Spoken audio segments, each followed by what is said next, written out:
Though human consciousness is hierarchical in nature, by no means is one restricted to incremental change in consciousness.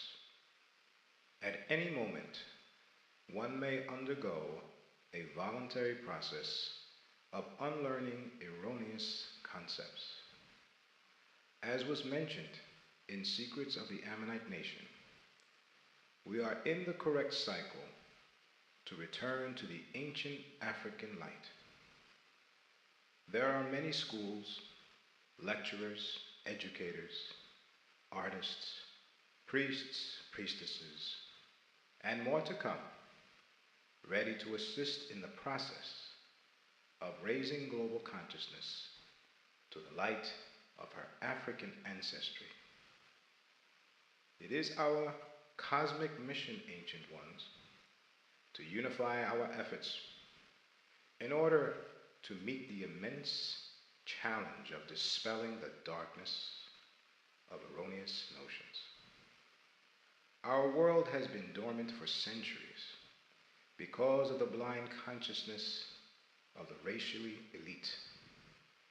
Our governing bodies, financial institutions, religious institutions, and halls of education have been infected by the demented philosophy of the vile elite.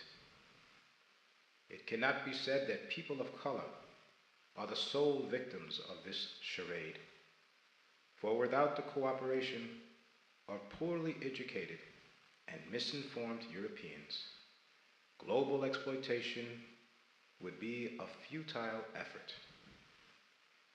As a member of various European secret orders, I can attest that many such orders have been perverted by racial elitist philosophy.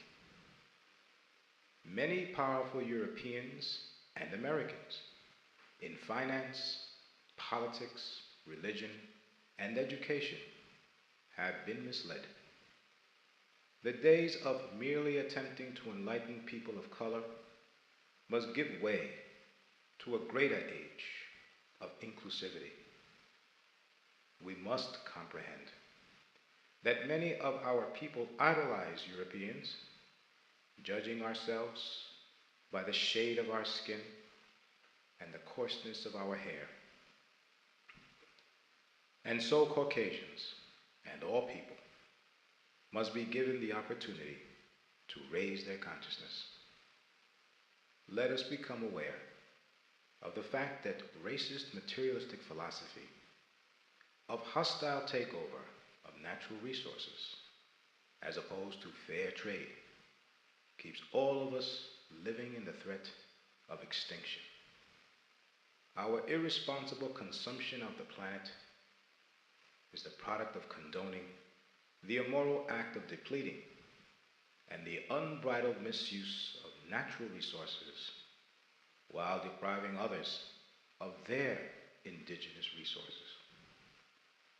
We must become aware that true democracy cannot function without a true theocracy guided by the divine. And true theocracy can only be found in the ancient animistic practices of Africa, invoking the forces of nature and the ancestors. To merely follow fictitious literature and misinterpreted ancient scriptures does not constitute direct, infallible divine guidance. We must become aware of that many loving souls of all races have and are reincarnating, desiring only to ease the burden of humanity. Unfortunately, they too were and are silenced and ridiculed in order to perpetuate an exploitive way of life. Let us open our hearts and doors to true seekers of Maut, truth. For this is the golden age that many souls have been longing for far too long.